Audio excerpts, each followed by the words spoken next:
Go Packers. All right, welcome back, everybody. Reseller Unscripted, and we have our first guest with us, Connor from TheRetailRun.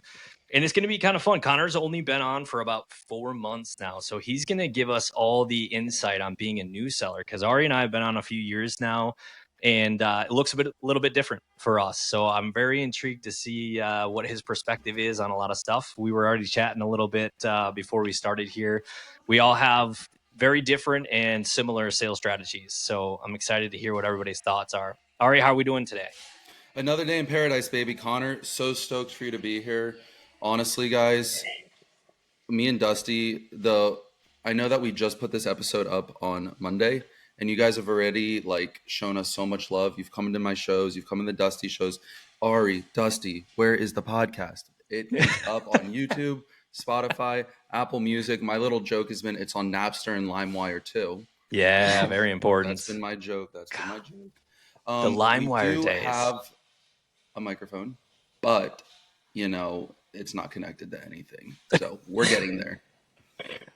You look cooler though.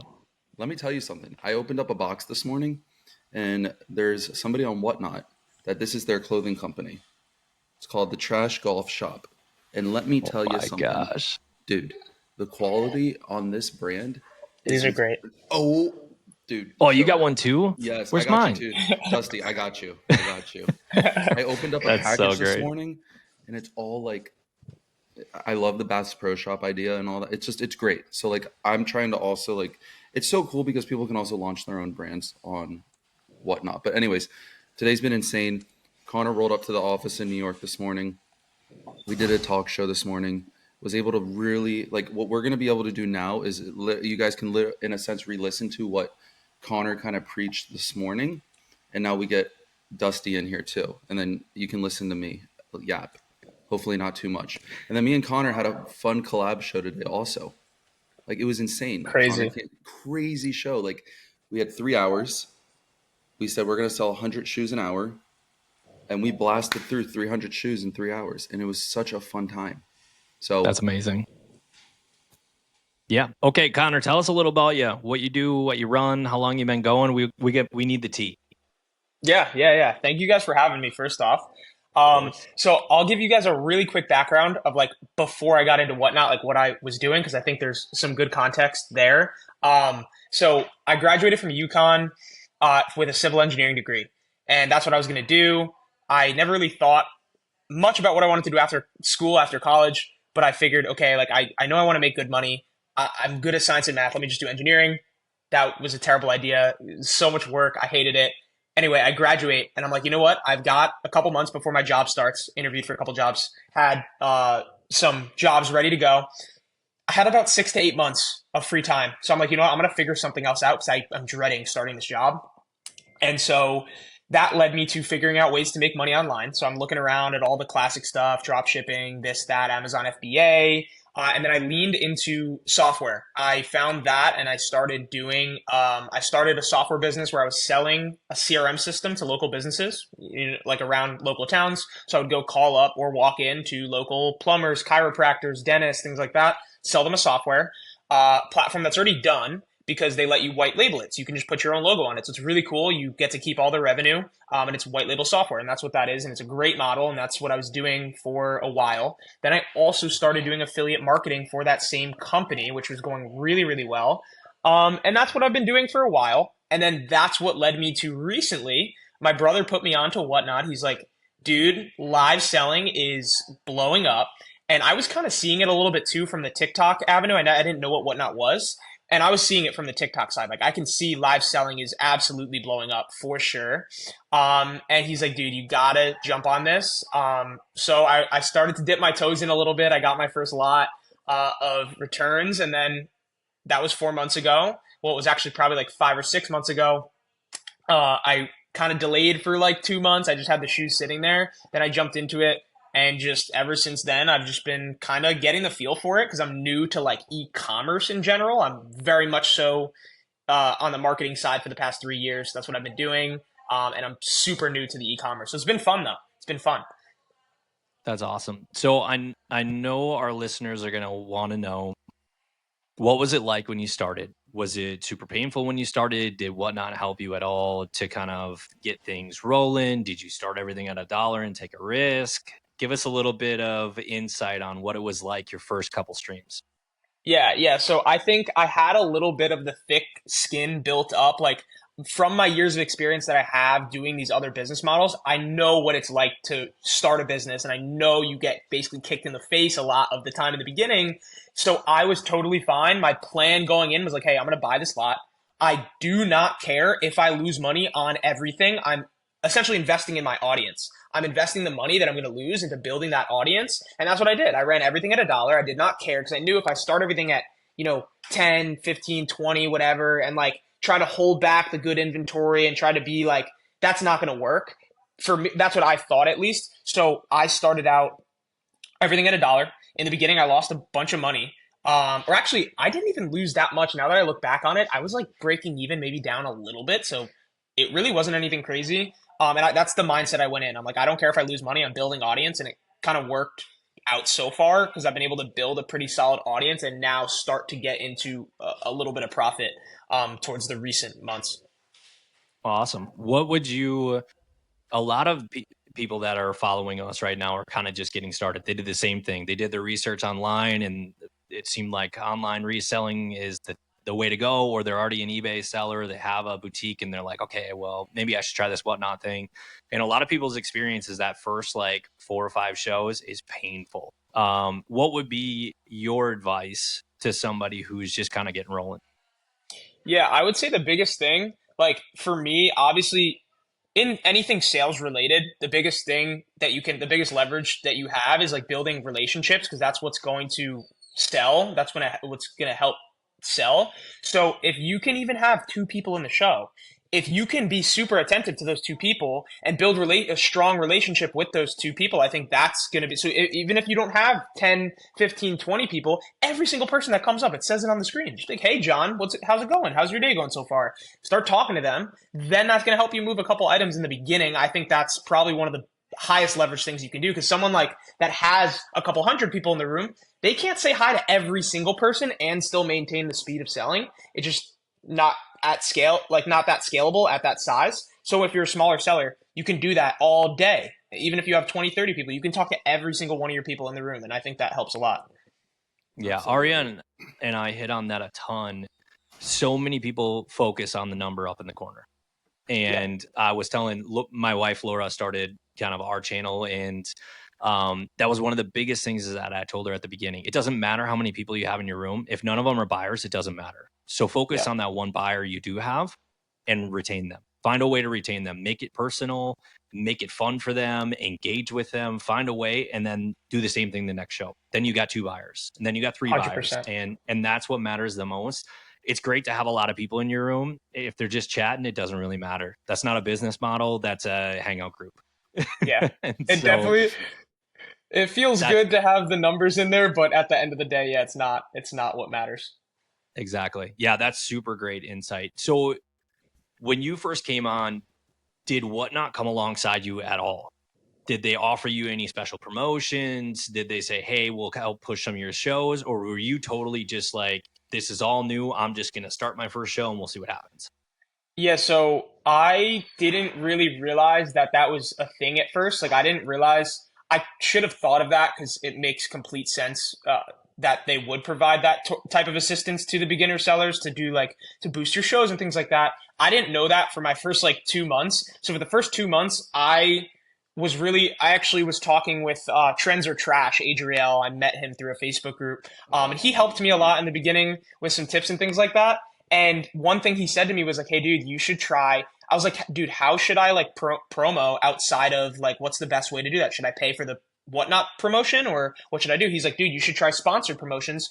I was like, whoa, I didn't know that was a thing. This is great. So I went and spent a bunch of money on the sponsored promos, which it's hard to track. I don't know if that necessarily how well it worked or not. I definitely think it gave me momentum in the beginning based on how much I spent because I invested a lot into those. But I didn't have the Whatnot support until like 2 months in. So the beginning was just like brute force. That's awesome. And I agree. The pay promotion is such like a heavily debated topic right now of all like seller sizes and styles. I know people that are larger sellers that literally promote every single one of their shows and they swear by it and it's the greatest thing ever. And we're on the other side of that coin where we just never do it. We have had talks with Whatnot about it, and they're like, it's really amazing and it's awesome because the more you invest in it over time, all of those new people that come in are going to kind of fall off. So you're not paying for those people to see your show anymore once they've already seen it. Right. So the theory is really good, but it's really tough. Like you said, metrics wise, the way they do the metrics on it, it leaves it kind of for me leaves a little feeling of like, did I really gain anything? Like, so it's really tough to track. I think you have to build in some more metrics of your own, and that it's more successful for some people than others, in my experience. Right. Definitely. Ari, do you promote your shows? What do you mean? Do I go and buy like Do a you do the sponsored paid promotion? Yeah. Like actually in the app? Yeah, like do you have a Oh per yeah, hour bid on your absolutely. shows? Yeah, so it depends on the show. Like I'll like in the evenings, it's a very busy slot. I've noticed that when I promote between $25 to $35 an hour, we do see a higher influx of people. And I have noticed that depending on what your spend is in the promotions, it truly depends also on what the customers are spending as well, plus whatever you're selling in the store. Like when we do shoes, I don't really feel like I need to buy promotion time because when you're selling shoes on Whatnot, time and time again, Dusty, Connor, we all know that shoes drive traffic on Whatnot. There's been so many Yeah. businesses that have just popped up in the last year when shoes just became a thing. Because when I first started Whatnot, there was no Zappos, there was no all this stuff, and then out of nowhere last year, just like explosion with shoes. So if I'm not selling shoes, I do promote. If I'm selling a product that is a little bit less known, I do promote. But if I'm selling something that I know that's already going to drive itself, then I'm not going to pay to promote. But what I have noticed that is when you're launching a channel, and this makes me sound like the biggest hypocrite in the world, but I am going to say it, is sponsoring. I'm going to word this in a way. Sponsoring certain giveaways in certain sellers' rooms. What I mean by that is that there's people that do it right, and then there's people that do not do it right. I'm going to use this person as an example. I don't think they're going to care that I'm going to say something, but I really think they're an amazing seller, and they're bringing great, great energy to the app, and they're a true example of scale. So Justin and Susan over at Out There Flipping, they have a very good way of doing sponsored giveaways. Yeah. It doesn't matter if you buy a $5, a $10, a $20, a $30, or $175 iPad giveaway. Every single person gets treated the same. They stop the show, they talk about you. It's not just like, let's get them bookmarks, let's get them bookmarks. It's more of like, hey, let's really help this person out. Go and see what they're about. This is what they sell. This is when they're selling. And they make it like your time. Like they make it about you. The people that are going to be successful in this business, like I talked to Connor and I talked to you about also, Dusty, are the people that treat this in the long run, not transactional with anything and doing everything with intention. So yeah, I've bought plenty of sponsored giveaways from Out There Flipping because I just started up in the past 3 months. I've done Smart Threads bulk because like I can't be on Smart Threads and then have Stephanie be on Smart Threads and then me go back on Smart Threads and then me jump to this channel. I need my own place to be. So that's when Smart Threads bulk happened. And at the time I was just like thinking like, how am I going to get this channel to go? Like there's only so much that you can do, So I started looking and looking, and I would go into like certain streams and buy a promotion, and just I was always testing. Like I'm always trying to turn the wheel and see what works. But what was so astonishing to me is I went in and bought like 2 iPads from Out There Flipping. Not everybody needs to go and buy iPads, guys. Let me just make that clear. Like you do not need to go and spend copious amounts of money to make it work. There's good people on the app that truly do care and want to see other people be successful. And Justin and Susan like made that time about me. And then immediately the next time I had a show, I had 100 people. But again, people do not matter. What matters is the people that are in your show that are actually buying. The people in your room that are there not just watching you, but are actually transacting and coming back. You know, we watch shows all the time. There's 600, 700 people in there. You can see how many people are bidding per item. It's usually on average, in my shows, I like to be at 10% of my audience bidding. And the people that are having 600, 700, let's start getting in the 2000s, they might have anywhere between 10 to 30 people bidding. That's a very small percentage. So then it's like you're blurring the lines between am I a live stream influencer, or am I a live stream influencer that is here to run this as a business? And that is where you need to decide what you want to do in your journey. Because you can either be the live seller influencer that, yes, it's great, it's cool, you can build a brand off of it. There's two. When I was a recruiter, I was always telling people on the phone, okay, this is completely up to you. There's two paths that we can take. There's two different roads. Are you a seller, which means we would ask, are you a hunter or are you a farmer? What do you want to do? And if they said they're a hunter, I'd be like, okay, great. These are our options if you want to hunt as a sales or whatever in that hunting type of role. Or no, I'm a farmer. I like to handle relationships and I like to farm them and grow them. Because there's two different paths. You cannot just be a farmer and a hunter. It's either one or the other, you know? So in live sales, it's like, do I want to be an influencer, or do I want to be an influencer seller? So it truly depends on what you want to do. But, you know, with the sponsoring giveaways and buying promotions, it truly depends on how you want to do it. And just because you go into a show and there's like 5,000 people in there and they're like, it's going nuts and stuff, I say save your dollars from promoting in those shows and go into shows that are maybe where you can really tell that it's community based. Now, I know I'm rambling on here for a second, but I spoke to somebody about this the other day. If you are new and you're coming to Whatnot and you sell on Poshmark, Depop, Facebook Marketplace, I don't know, Craigslist. Do people still use Craigslist, Dusty? It is full of just scams and stuff now, is my understanding. Yes, no Craigslist. It's weird. No Craigslist. If you sell on eBay, so listen, and I know there's people in here that are not just on Whatnot. If you have a following on either any of those platforms, you can now take your social media on Instagram or even Facebook and start bringing your audience and merging it over into Instagram or Facebook now.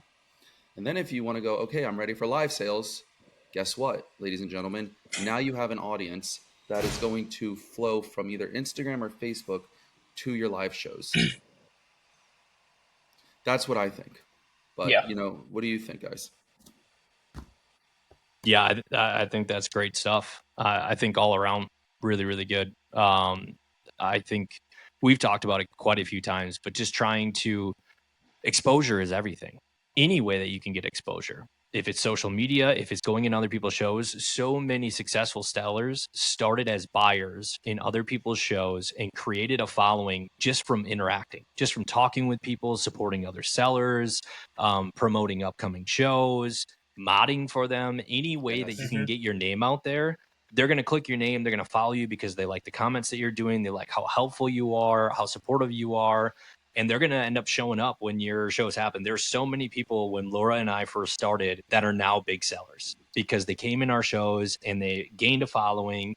And like Ari said, it's so important to find those rooms where it is a community. It's one thing to have that social influencer of people are just showing up and just chatting because they want their name in the chat. And people who have communities that show up every single night. We have buyers, we're live 24/7. We have buyers that literally will get up at 8:00 in the morning. They'll be there till midnight. Like they just hang out. That's their space, and they support it, and they want to be there, and they don't really care what's going on outside of that. Those are the dedicated buyers that you want. So when you're going to pay for a promo or you're trying to build a channel, get involved in a community like that because they're going to want to support you. Yeah, So well put. I totally agree with that 100%. And it's funny. That's literally how I met Ari. I was going around and that's what I did. And I think from the perspective of getting buyers, but also just networking in general, I think that's great because I never would have met Ari if I didn't jump in his show and start messaging in his chat and talking to him. I did the same thing with Justin and Susan from out here. For like everybody, I'm just kind of bounce around the community. I think it's a great way to network. And I think it's just like so beneficial across the board for everything. Yeah, like literally, like Connor would come into my show all the time, and then I would come into Connor's show, and then I was like, dude, let's just jump on a phone call, and then we just started talking, and I just remember our like first phone call, and like it's so nice to be able to chat about this business with people that are in this business. It's such an island sometimes. Like people just don't get it. You just walk down the road or you try to talk to your friends about it, and they're like, yeah. Like, you just don't care. Like it's like I went like the other week, like one of my buddies wanted to go like shopping in Soho, and like that's like the worst, like the last thing that I want to do. It's like because it's like let's just go drive over to the warehouse instead. It's like completely blurred my entire lines of how like this whole entire business. Like I will never pay retail for anything ever again. Ever again. It is so nuts. And like I try to talk about this with my friends that are in banking or my friends that are in sales or my friends that are in real estate, whatever it is, and they just do not get it. They're like, "Oh, that's so great, Ari. You're a live seller. Like it's so good." Like and then like when they see it and then they like come into the shows and then like it's like, "Whoa." Like people It's can't wild relate. because It's insane. what we're doing is changing the landscape of retail. It's wild. It really is. Even like we do some wholesaling as well. So we'll buy things wholesale just because that's the opportunity you have at some of the bigger brands. And they're even talking about how it's changed the way they've had to do business because of how much pressure live selling has put on that. And there's a lot of brands that are starting to like, when we first started going to like a show like Magic, we would go up to a booth, let's say like Free People, and be like, "Hey, we're live sellers. We would love to sell your product. We feel like we have an audience that can get close to your retail ask on You're stuff. the devil." Yeah, we would love to." And literally, that's the response. Like, "Yeah, we don't have the time of day for you. Go talk with somebody else. We're not interested. Live sellers are the devil." Yeah. And then over the last couple of years, it seems like slowly that's starting to creep the other way, and they're starting to realize that like this is the new marketplace. If we want to sell our stuff and to sell it efficiently, we're seeing all of a sudden a huge drop off in retail buys from us. But all these whatnotters and all these live sellers are really wanting our product, and it's moving, and we can move it much faster. And yeah, our price points might be a little bit lower, but we can move it twice as fast or 3 times as fast. So yeah, really what we're doing is not just like creating a new space for buyers, but we're really changing the whole landscape of how people are doing business now. Yeah, and like brands don't understand that either. Like brands are finally noticing this. Like if you go on Whatnot, you'll already see like Fashion Pass. They're a massive website. They're a competitor to Rent the Runway. They have a huge presence online already. But their CEO and founder was like, you know what? Why am I not on live sales too? Like, why am I wholesaling out all of the IRs and all the inventory that's like, that we personally just do not need anymore? Why are we flipping it to a broker when we can staff it ourselves with the littlest amount of overhead and actually move through it in a very fast way? Because with live sales, it's completely up to the audience and also like what the audience can absorb and buy. But the capabilities of live sales, especially Dusty and Connor, is like the whole entire flash sale type of situation of this. Like there's already been records set on Whatnot of like 50,000 units sold in like 2 minutes. Like it's just actually insane actuals when it comes to like what you can do and what they want to do with it. Like I had a call with Whatnot yesterday. Shout out to the old I'm not going to say her name, but Dusty, you know who I'm talking about. Shout out to our old account manager. She called me up yesterday and she's like asking me like we were just like brain going back and forth, and I'm like they're talking about like pre-bids and listings and this and that, and I'm like, the fact of the matter is that with a flash sale, you can sell so much. Connor the other day will give an example. If he sold like, I'll let him explain it, but like I also like did a flash sale. You can do so much. Like I could sit from my balcony if I wanted, and let's say I have like, I don't know, 500 bottles of toothpaste. I could sell all 500 bottles of toothpaste in 3 minutes and log off, you know, and still be able to interact with my audience. So like what these brands and what is actual capable of like live sales is insane. Like imagine there was like a Jordan drop and it was only on Whatnot, and they wanted to do a flash sale of like an unreleased Jordan 57. I know nothing about sneakers, so I'm gonna call it the Jordan 57 Whatnot edition.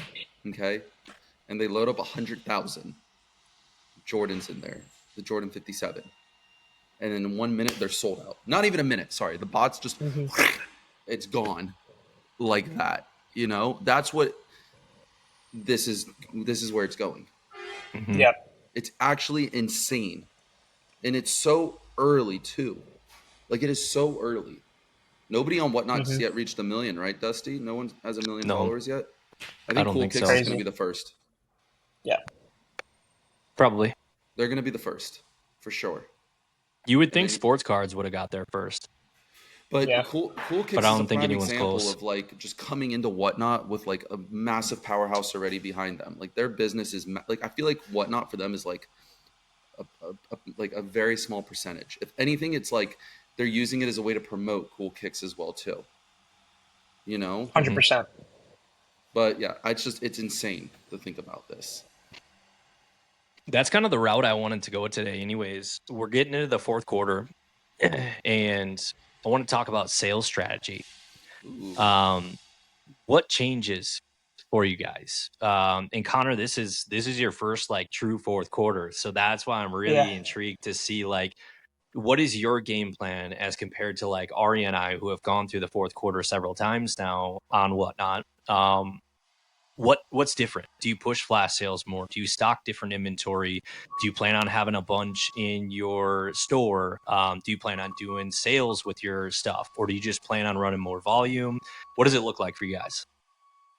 Yeah, so like for me, it's completely new to me. So I'm honestly all over the place.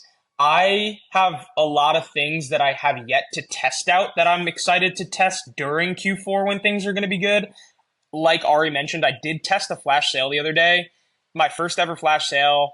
I kind of figured like buyer psychology wise, I estimated, I'm like, okay, I'm probably gonna have like 200 people in the room.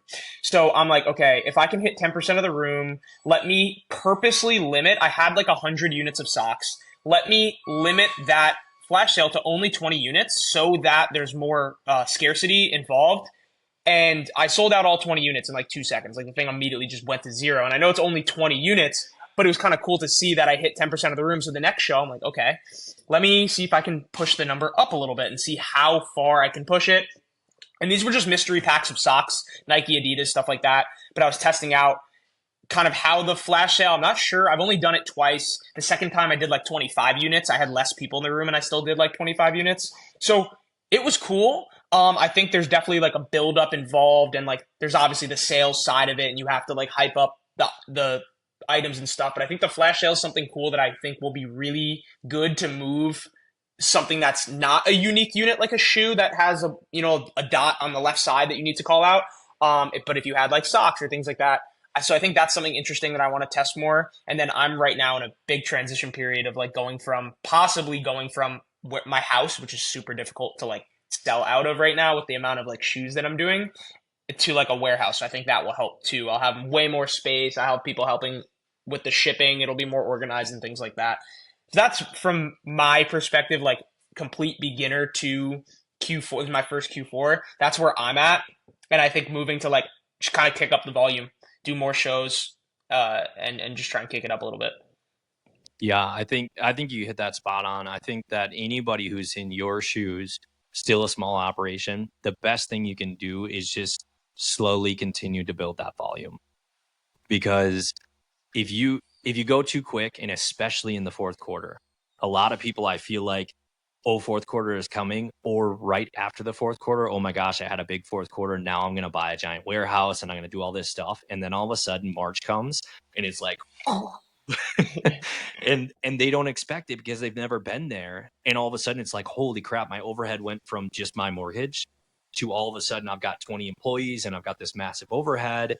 What am I going to do? Like, there's no way for me to increase sales right now because the attendance just isn't there. So yeah, so I think your route that you're going is really, really important. Take those baby steps, know what you want to accomplish, but know how to do it and when to do it is super important. Flash sales, man, is something that we have struggled with. I don't know why you guys have like, it's weird. Like, we'll have a flash sale that'll be incredible, and then we'll have flash sales. I feel like it's that hive mindset. We have never been big on them. And so when we introduce them, everything we run for the most part is very like $5 to $15. And so there's like this expectation that our customers have that's very different than Ari's customers or Connor, your customers. So we have to be so specific in how we buy and what we buy for it to move. And I think that that's where we struggle with the flash sales, because our customers have this mindset of like, well, you're just going to sell it for that anyways. You know what I mean? Like, it's not really a deal. Like, yes, the MSRP is 100 and we're selling it for $10, but I know if I wait long enough, you'll just sell it on the stream for 8. And so it's this different mindset. And part of that is because of the volume that we run all the time, and that we're constantly running it at $1. That scarcity that you were talking about, Connor, doesn't exist for us very much because we run huge amounts of product, and they just get used to like, okay, I'll just wait around for the next round, and I'll wait around for the next round. And that's kind of like the Achilles of what we're doing. Volume is great. And our margins are so thin that it makes it really, really tough for us to all of a sudden create value that isn't already there, or our customers have wised up to the fact that, okay, if we wait them out long enough, they're just going to drop the price down and it'll just be there anyways. So the chase just doesn't seem the same as it is for some other people, where it's a different product that maybe they haven't introduced. Like, maybe you don't normally run socks, you're running shoes all the time, and then bam, all of a sudden socks are available. Like, whoa, this is different. This is new. I better grab this up. Where that scarcity just doesn't exist as much. The success we have seen in it is buying a product specific for it. So a cosmetic, or right now we have a ton of like adult party games or things like that, where it's like, that's something we are never going to run on a stream. The only way that somebody's going to get that from us is through a flash sale. And that started to create a little bit of success for us. So buying specific for it. Or do you buy specific for your flash sales, or is it something where it's like, okay, I just ended up with a ton of this stuff, I'm just going to flash sell it? Yeah, that's a good question. So like, I was like, my brain was just spinning, like while you guys are talking about how you're buying inventory and prepping for Q4 and just everything. And like, I'm just like thinking like all of our businesses are so different. Like, people know me that I'm just like this like bull in a china shop. Like, I'll literally sell the mic that's like right here if I wanted. But like, it's like, people don't know what to expect in my shows. So it makes it like, it's always like having to create that insanity. But it's like, I also am like thinking to myself now, it's like, okay, well, like, with like a flash sale, right? I feel like flash sales have only worked for me a couple times, honestly. It's like when I had socks. I had this brand called Active After Coffee. We had 3,000 pairs of socks in a Gaylord.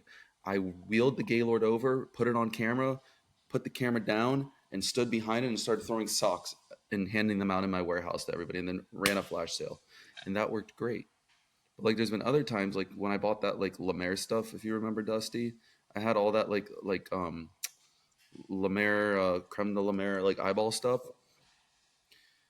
What's interesting is like with a flash sale, you cannot control the control, versus if I'm running an auction, 2 second sudden death with 200 people in the room, or maybe I can play around with the time and find like a sweet spot. Does 2 seconds work?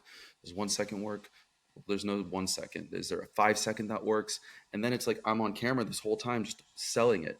And it almost is better in a sense because you can move even sometimes faster than a flash sale because you're not guaranteed for everybody to buy everything, and you're sitting there waiting for 3 minutes for this product to sell, and so like I'm like on the fence of flash sales. I don't really see it's like something for my business. Like I was just, again, like I'm just thinking that like I just took in this lot of AG jeans, Adriana Goldschmeyer. It's a jean that's sold at Nordstrom. It's like very, very well known. and I have 10,000 units of it. And it's like, do I create like, I create like a flat price and it's like, boom, you get a pair of jeans in your size. But then again, is that me creating a surprise set or is that a flash sale? Like, how many people are going to want to buy a $259 pair of jeans and I'm going to put 100 up at a time and boom, sell out of 100? Because with flash sale, you can also create variants as well too. So if I flash saled my t-shirt right now, I could have a small, medium, large, extra large, and I could have 10, 10, 10, 10, 10. Flash sale, sell out a whole collection, right? But how many times over and over can you do that again? Because then you have people that are using flash sale in the designer bag category. Now that instead of them auctioning bags, they'll have everything already in the buy it now. They'll put the MSRP up at the top, obviously, and then the flash sale will be what their discount is, and you'll have 1 minute to decide. And then they'll be able to put like 30 different bags up, and then you can just boom, boom, boom, boom, boom, and shop. So do I buy specifically for flash sales? No. Do I have inventory that I could sell in a flash sale? Yes. Do I think flash sales are the best use of my time? I don't think so. And I'm going to tell you one more other thing. I'm not going to say the seller's name, but we all know who the seller is. She's a young, amazing entrepreneur. She is what I call the buy it now queen. And she moves through the amount of units that this seller moves through in an hour without using a flash sale. And I don't think they've ever used a flash sale. Almost like defeats the purpose of even needing a flash sale. If you want to like be selling and like right now, if we were on here right now and I had like, I'm selling like toothpicks and I have like some like mint flavored toothpick that I want to give to everybody. Now I can run the flash sale while I'm talking. But like if you just want to sell and sell and sell, like it's better to just be hitting that auction and being able to control, because the best hosts know how to read the chat. You know how to read the chat, you know how to see the groove, you know how to move the numbers around when it comes to the auction time. It's all a science. Yeah, I don't want to compare whatnot to a casino. Like I hate that analogy. But the way certain people do run their shows, it's like you're at the virtual roulette. So that's how I feel. Dusty, I agree with you what you're saying. Like I don't know, like if you guys could like let's say this, right? You guys could easily, Dusty, with your audience run like let's say you buy something at X price and then you're like, you know what, I'm gonna make what I need to make at this price. And I'm just going to load it in there for, 5 minutes. Because if you load a flash sale in for an hour, you're giving people too much time to think. I think like the sweet spot is between like 1 to 2 minutes. Mm-hmm. Otherwise, it's like, well, what am I going to wait for? It seems like those who are most successful at flash sales are because they created a culture around it. You look at somebody like Beauty Blitz. Yes. That's what they do. You know what I mean? Baby. Like they don't run a ton of auctions. Like that's what they do. That's what their customers expect. And they know that if they don't buy it in that 30 seconds, it's not coming back. And I think that's the thing that we're missing the most is we use flash sales as like a bathroom break. You know what I mean? Like here, our seller is not on the screen right now, so we're just going to run a flash sale. If you guys decide you want to buy while we're gone, you go for it. And we don't create it in a sense of that urgency, like Connor was talking about, creating that scarcity. But we've been preaching to our team, and I think it's one of the most important things is our greatest enemy in this game, at least mine, is time. Time is one thing that I will never get back, and I've maxed it out. You know what I mean? Like I have 3 streams that are 24 hours a day. I can't do any more than that. Like that is my volume. The only way that I can increase what I'm doing is to get good at something like flash sales. I have to figure out a way for me and my crew to be successful in that, to be able to go above and beyond what we're doing right now. That's my next move to get better. And I think the only way we can create that is to be willing to sit on product. I think that when we constantly run the same flash sale over and over again, that scarcity is gone. That desire, that drive is gone. And Ari, I think you got a good point too. The longevity of it. We usually run giveaways for our 5-minute bathroom break or whatever. If we ran flash sales for 5 minutes in there, there's no scarcity. We're just kicking it and we're hanging out. And we're just watching this flash sale. You know what I mean? So finding the right products and then creating a scarcity in it where it's like, hey, you grab it now. Otherwise, I'm putting it in my storefront and you guys aren't going to see this again. So yeah, I think that's super important. And I think flash sales are a really, really good tool when used correctly. And there's some streamers that are really, really good at it. 100% agree. Yeah. So sales strategy, Ari, has anything changed for you for fourth quarter? Or are you kind of just doing your same thing? Yeah, so like it's funny. It's like me and Connor were talking the other day because I was like, Connor, like, what do you think's going on with like sales? It's so weird. Like this business is like this because like when I was in the car with Connor this morning, I was like showing him some of my actuals from some of my past buys, and some of even if it's like a really creamy, like beautiful, like nice buy, like a nice warm buttery croissant, like it just like fluctuates so much, which is just so interesting. So like right now, like earlier this week. Today's Thursday. Holy smokes. It's like if you blink, the whole week goes by. It's wild. It's really wild. Like when we were, I say trading because like I look at what we do is like we're trading commodities. Clothing is a commodity. Like shoes are a commodity. Like we're all trading commodities. If you're a seller, you are practically like live at a desk at a fund, just trading inventory back and forth all day, and all the buyers are just buying and also trading. So like earlier this week, like on Monday, sales, I was like, something weird here with sales. Like something is so weird for a Monday. And then like as the week has gone on, it's just like, okay, like now this actually does feel like we are in Q4. You know, we're heading into Q4. So like what am I doing? Last year, and I will never make this mistake again, like I was pretty much out of inventory when Christmas time hit. So I was like scrambling, and you never want to be scrambling because it takes like a week, sometimes to pack, 2 weeks to get it. And there's all these other things. I am not putting myself in that position ever again. So like right now, like I am being so strategic with like what I'm bringing in, how I'm going to start selling it, when I'm going to sell it, what am I going to do with it, and then projecting as best as I can to get me all the way through Q4 into early Q1. You know, because like this is the time. Like if you had a poo-poo year, now this is your time to like make it like a crazy year. Like a lot of businesses like make it or break it in Q4. You know, like the J months, very interesting. Like, you know what's funny? So I was looking at the numbers, like my July was like an amazing month,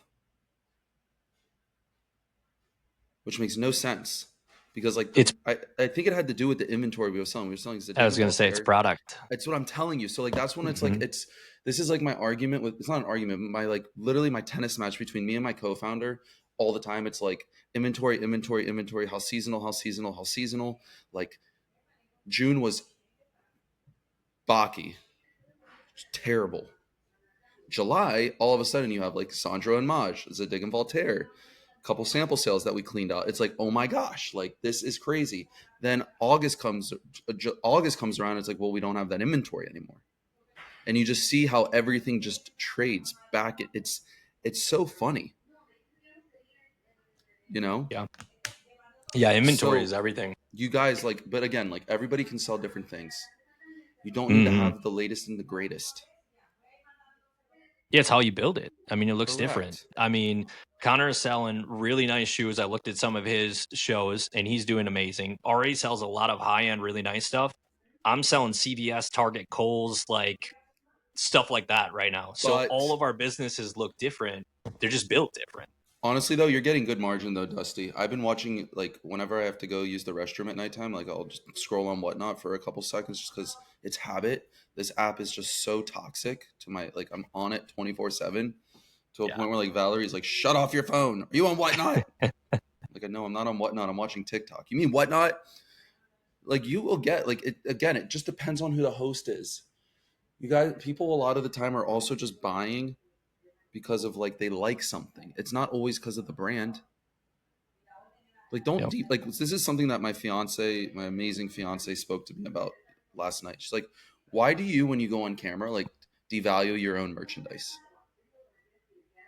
And I said, you're right. I don't feel like she's like, well, why are you devaluing it? Like it's really nice merchandise. Why are you saying, oh, it's because it's a Nordstrom return or it's this return or that? Like, she's like, no, like you are selling like actual merchandise that is on the floors right now in stores. And you could be stuck selling some gaga. you know? So I'm like, you know what? You're right. And like, honestly, today, Connor, like I was like, my whole selling technique was a little bit different. Cause like yesterday when I was selling, I was like more like, oh, like that, like I was calling out every single flaw. I was calling out every single thing that I thought, but I was also like devaluing. I'm like, guys, this isn't that good. Like, these are returns. Like, don't go spend all this money on it. Like, just, you know, like what, like she's like, how does that make sense? Why do you want someone coming into your show and you being known as the, ooh, come into my show and like, it's okay. You don't have to spend money. It's okay. We want you to like save your monies, which I want everybody to get a good deal. I'm not a pig. I'm not greedy. But also like it devalues my inventory when I'm saying that. Like if I'm holding a Hoka or an On Cloud or a Sam Edelman or all the Tory Burch or whatever it is, like you got to like I twisted the narrative, you know. So like Justy, like by you selling Kohl's and TJ Maxx and all the cool stuff that you have, you're selling amazing inventory for your audience. They love it. They feed off of it. They eat it. They love it. Yeah, we all have different businesses. The race to the bottom has created this mindset that everything should be 95% off retail that I buy and whatnot. And we've created that as sellers instead of, like Ari said, understanding that when I have a pair of Hudson jeans, they're $120 in the store. If I sell that for $3, then everybody's expectation is Hudson jeans are now worth $3. And you create that. And a lot of times I feel like our sellers, they'll base their premise of the product they're running on the first 4 or 5 bids. If those first 4 or 5 bids are crappy, well, I'm selling a crappy product. Boy. And they don't understand that like that's their job to create that value, to be able to let them to relay that and be like, guys, this doesn't go on sale. Hudson jeans don't go on sale for $5. You can't buy that. It doesn't exist. You guys do realize like how amazing this inventory is, and how good of a deal that you're getting right now. So yeah, I definitely it's agree, insane, Ari. It's Dusty. so easy to let that get in your head. And Laura and I have been the king and queen at underselling our brands for the first like year and a half. You guys are selling great stuff. I saw you guys have all these like hoodies and sweatshirts, and like I even got like so deep into it the other night. Like I went on the websites of all these brands that like they sell. There's nothing different that you guys are selling. That's like it's the same. Like all these massive brick and mortar stores are all the same thing. Some just carry a little bit higher lines than the other, but if you really granulize it down and see, they all carry the same stuff. Kohl's carries Nike. Kohl's carries Sperry. Nordstrom carries Sperry. Nordstrom carries Nike. Bloomingdale's carries Nike and Sperry. Kohl's is actually nice stuff. I went into a Kohl's when I was at my best friend's wedding a couple weeks ago. Well, not a couple months ago. And they had a freaking Sephora in there. Nordstrom doesn't have a Sephora in there. Kohl's has a Sephora in their store. Like, yeah. Okay, so then it's like to myself, I'm like, wait a second. Like, and you guys should not devalue your stuff. You sell beautiful stuff like boho dress. Like, we all have different businesses and we all sell different things. Mm-hmm. Now, we don't need to be like, oh, chat, what the F? Like, what the F is? What? Of course. Like, you didn't spend enough. Like, we all know what we paid. We know when we make money. We know when we lose money. Like, you guys know we are the operators of our businesses, so we know what we paid. Mm-hmm. We should never be ever on camera or ever being like being upset. If we're going to start it at $1, that's on you. You know? And the truth is that you are your brand's value. I worked in private labeling for a long time, traveled to China a ton, did a ton of trade shows there, and it's amazing. I will walk up to a booth. I walked up to what's the cooler brand that everybody chases? Which one? They've got cup holders that Yeti. So anyways, I walked up to a company and was like, hey, you know, I like your cooler cups. They're really amazing. They're awesome. And they were charging like $3 or $4 for them. And they're like, yeah, actually, we supply Yeti. And you look at Yeti's cup holders and they charge like $60 for them. It's the same cup holder that somebody else has. But the reason that the Yeti is worth so much money is because they built their brand where you look at it and you're like, okay, that's worth it. It's worth it to me. I want that brand. Exactly. And it's the same thing for us. We're no different. We have to build a brand where people want it, because we all could sell the same product and we would all three get different prices for it. based on how we value our brands and how we value ourselves and come across to everybody. Dude, yeah, 100, 1,000, 1,000,000% is the same thing as like I'm well, not anymore, but I used to be an avid cycler, right? So like my whole thing, yeah, dude, I'll show you my Strava. Well, is it a Strava or is it? I have a ride GPS. I've done centuries. I've done metrics. I've done it all. I've always been biking. Did not peg you for a bike guy. That's awesome. Biking. I really do. I'm not in the same shape as that I was, but like, you know, my mom is a massive biker. Loves it. I have always loved biking ever since I was little. Like BMX riding, I would go to BMX camp, like jumping off stuff. Like I would go to downhill mountain biking camp, like bombing down hills, like smashing my face open. Like I literally one time was like riding and then like doing like something stupid. Like I grabbed the seat with my knees and like I went like this and then I crashed down and my braces went through my face right here. And then we had to go on a cruise and everybody called me Stitches. But anyways, like, you know, the whole thing with like biking, it's like you can either buy a Cervelo, you can buy an S-Works, you can buy a Specialized, you can buy a Cannondale, and you can buy a Trek. And the reason why everybody buys Trek is because Lance Armstrong rode for Trek. That's it. I can go get a Scott for like half the price and it's just as good. I can go, instead of spending $15,000 on a Cervelo, or not even an S-Works or Cervelo, whatever, I can go and get myself an easy peasy Specialized. You know, it doesn't need to be like everybody's like, oh, I need to get this like carbon fiber bike, carbon fiber. You can do a hybrid aluminum carbon fiber. You know what I mean? So it's like the whole thing, it's your brand. I'm drinking Gatorade Zero right now because I just freaking love Gatorade, or like Prime. You know, like to a point where you're like not even looking at the price. Like same thing with clothing. Balenciaga, for example. I think Balenciaga is a social experiment. Okay. I really do think Balenciaga is a true social experiment because they will literally release a bag that looks like a trash bag and they'll sell it for $10,000. My whole thing is that I think if Balenciaga was to release a pair of shoelaces for $100,000, somebody out there would buy it. So there's no reason why anybody on Whatnot or whatever your brand is, you are the operator. You should be the one setting the price. Now, not everybody might buy into your price, but there will be people, if they follow your brand and like your brand and your identity, you will do well. Like brand and identity are so important. And I think we should really touch on that even more because like it goes into like, it can parallel to like, even if you're not going to look into going into live selling here, like my old mentor told me everything is about brand and identity. When I was working in recruiting, we all got our own separate LLCs.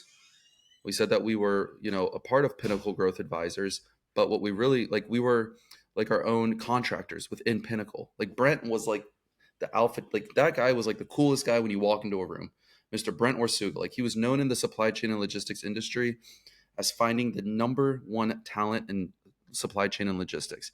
And the key to that and to being able to land all these positions and land people jobs really quickly is all about the brand and your identity. That way, when you call someone up, you go, hey, my name is Ari. I'm with Pinnacle Growth Advisors. Like, and then you lead the conversation. You're asking the questions and you're leading the routes where you want to go. Okay, great. Yes, got it. I don't know where we're going to go yet, but listen, we are going to take you to the best place. And that's the same thing with your brand. Like, we all don't know what we're doing at the end of the day, but like if you have a good brand and a good identity, then sky's the limit. I could sit here and sell something for $5,000. It might not sell maybe the first time, but it will sell. And the thing is that you're building a culture around that too. And that's one of the advices we give people when they first started. Know what you want. Know what you want your future to be like, because that's the culture you're going to build. If you start everything at $1, people are going, that's the culture you're going to have. Everything needs to be $1. If you raise it to $5, they're all gone. That's the culture that you've built. And I think somebody who's really, really good at doing that is Holly at Elux. Yes. She sticks 100%. To her guns. She doesn't care. Like, that's my price, so and you're going to pay that price. And the great part is like people trust her. They trust her discernment. They trust that she's going to bring them the best products, and they trust her price point. If Holly sets it at this, that's what it's worth. That's what it's going to be. And I think that's super, super important as you build your brand. I totally like Ari agree said, with you. You are the person who's going to set that and gain the buyers that matter based on where you want to go. Don't just gain the followers. Dude, I agree with exactly what you're saying. Like, and also, guys, you don't need to start things at $1. Like, you do not need to start things at $1. Be ready to embrace the suck if you want to start things at $1. Like, literally embrace the suck, and like you're gonna realize that, like, you know what, it is all on whoever's in the room to bid it up. If you started at $1, expect for it to go for $1. It's on you, educating your customers, explaining to them what they are buying and how to get excitement on why it should be bid up versus just flatline at $1. Like Connor today sold a pair of Hokas, I think, for $1. Did you say, or it was $5, right? Yeah. Again, like, that's what happens. If you start things at $1, you got to expect for things to go for $1. Um, but guys, I wanted to just say, like, everybody should be following the Retail Run. Connor's blowing up, like, seriously blowing up. And like, the reason why me and Dusty brought Connor on today and why I brought Connor to my warehouse and my office is just because, like, I think sky's the limit, when people actually have the ambition to hustle and want to do things with, you know, with the right, Dusty, what's the word I'm looking for right now? When you want to do something, take the, not initiative. Aspirations? No, not aspirations, like intention. Okay. Everything Connor does is with intention. This guy is selling 200 pairs of shoes at his house, packing it and getting it out with a good time, and then taking in more. Dusty, I don't think you understand this. Like, I've FaceTime with Connor. Dude's taking in a pallet in his garage, carrying down his steps to his basement, 200 pairs of shoes. I do then understand. Organizing them, because then setting them up, then packing them, then walking back upstairs and getting them to the USPS, and doing it multiple times a week. It is not easy, and he's hustling. Yeah, I love it, because when Laura and I first started, we literally would ship the truck to a storage unit. We'd drive our truck to the storage unit. We'd sort everything there, put it in the bed of the truck, drive to the house, walk it down the stairs, run the show for 8 hours a day, package everything the next morning, get it all shipped out, and then go back and do it all over again. My calves, really good shape at that time. It was phenomenal. It is, but you can't expect to get life if you're not going after it. You know what I mean? Like, it's not just going to come to you. But yeah, the dollar bid thing is so good. And it's so, like, it's so frustrating to see, because it's not the mom sitting on the couch's fault or problem that you decided to start things at $1. Or you're spot on. You should start it wherever you feel comfortable. If you started at $1, expect it to go for $1, and don't cry to everybody when it does. 100%, guys. 100%. Yeah. So I think if you guys gain nothing from today, don't watch our show ever again. Yeah. No, don't do that. But just gain the fact that, like, I had never met Connor before. Literally like 3 minutes before this, and you can gain so much. Connor's only been doing it 4 months, and I gained knowledge from him today. We gained knowledge together. We were able to bounce ideas off of each other. It's so important to build community, get involved with other people. That's where you're going to see growth. That's where you're going to see some of the greatest minds, because you challenge each other. Okay, today I took away, I really need to get on my flash sale game. It's something I've been struggling with. And I've been doing this for years. I've got 3 24-hour channels. We got a ton of followers. I got 35 employees. Like, I should have my shit together, right? Well, we don't. We're learning every single day. We're bouncing ideas off of each other. We're growing. So it's really good to have community, to have other people, to have podcasts like this, or ways and avenues for you to learn and continue to push your business, or everybody's going to pass you by. So this was awesome. You guys can give your final thoughts, but man, this was a lot of fun. Yo, guys, seriously, share this out. I'm telling you right now, we have other amazing guests lined up. Dusty, you are an amazing MC. I feel like I'm listening to, like, in my quiet time at home, listening to a podcast. Like, dude, like, I hope I'm not lulling people to sleep. No, not like that. Like, I listen to a podcast when I'm relaxed, when I can just take all the info in. Some people do it when they work out. Some people do it when they walk. Like, dude, you just sound good. You sound natural. You're not like, you know what I mean? So, guys, please leave comments. It helps. Please like it. Please come into Dusty's show. Go into Connor's show. come into my show. We're here to help you. I will always, I don't care. I will always help people because that's what I get. I enjoy helping others. It's like, I don't know how to explain it. I truly do enjoy helping others. I don't know how to explain it. I've always been this way. I'm selfless in that manner. I really am selfless in that manner.